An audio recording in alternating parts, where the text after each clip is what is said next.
Мага үй бүлөмө бир нерсе болсо, жакындарым күнөөлүүлөрдүн сүрөтүн менин катымды жарыялайт. Ырчы Бактыгүл Бадыева суроо жараткан билдирүүлөрдү калтырууда.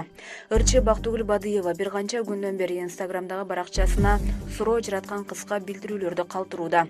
Анын акыркы билдирүүлөрүндө: азыр менин дарегиме карата коркутуулар болуп жатат.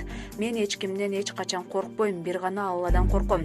Эгер мага бир нерсе болсо, сүрөттөгү адамдар күнөөлүү болот. Кийинчерээк сүрөтүн жарыялайм.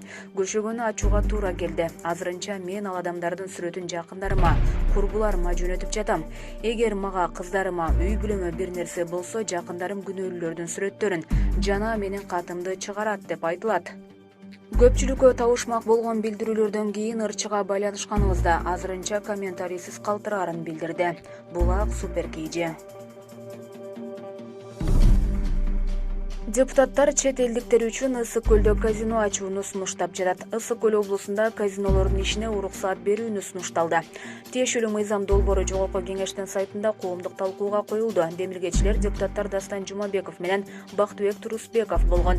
Алар долбоор өлкө экономикасына салым кошуу, туристтик тармакты өнүктүрүү жана инвестициялар тартуу максатында иштелип чыкканын жазышкан. 2012 жылдын 1-январында Кыргызстанда кумар оюндарынын ишине тыюу салынган мыйзам күчүнө киргенин белгилеп өтүшкөн. Кумар оюндарынын катышуучусу чет мамлекеттин жараны болуп саналат деп белгиленген долбоордун негиздемесинде.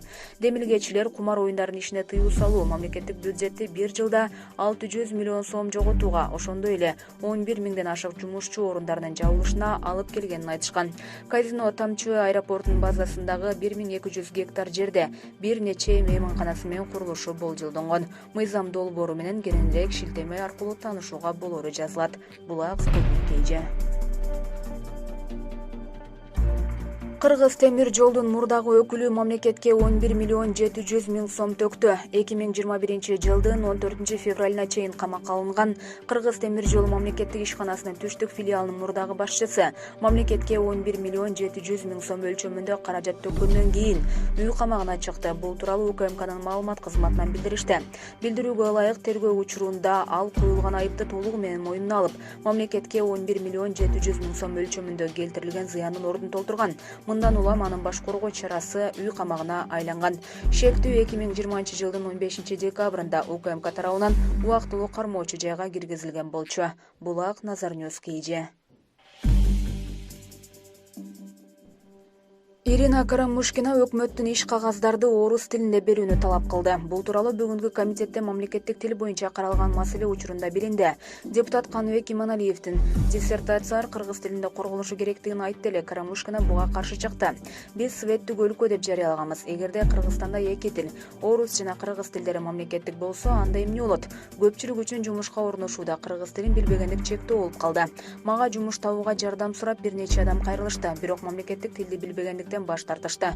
Бүгүнкү күндө мисалы өкмөттөн мамлекеттик тилде гана билдирүү келди. Орус тилдүү жарандарга мамлекеттик тилде жооп берилет. Өкмөт мындайын токтотуусун талап кылам, деди эл өкүлү. Булак Чындык KG. Бишкек мэриясы окуучулар үчүн 10 автобус сатып алат. Бишкек мэриясы окуучулар үчүн 10 автобус сатып аларын шаар башчысынын милдетин аткаруучу Балбак Төлөбаев мэриянын жыйынында айтты. Газ менен жүрө турган 10 автобус жалаң окуучуларды ташыйт. Себеби май айынан баштап кичи автобустар жол акысын 15 сомго көтөрүшөт. Учурда маршруткалар элди күндүз 10 сомго, кечкисин 12 сомго ташыйт. Айдоочулар жол кирени 15 сомго көтөрүүнү талап кылышкан. Алар унаа тетиктери, күйүүчү май кымбаттагандыктан чыгымдары акталбай жатканын айтышкан. Балбак Төлөбаев ташып келүүчү компания ээлери менен сүйлөшкөндөн кийин жол кире акысын 15 сомго жогорулатууга макул болгон. Сунуш иштелип чыгып, экономика министрлигине жиберилген. Булак Чындык KG.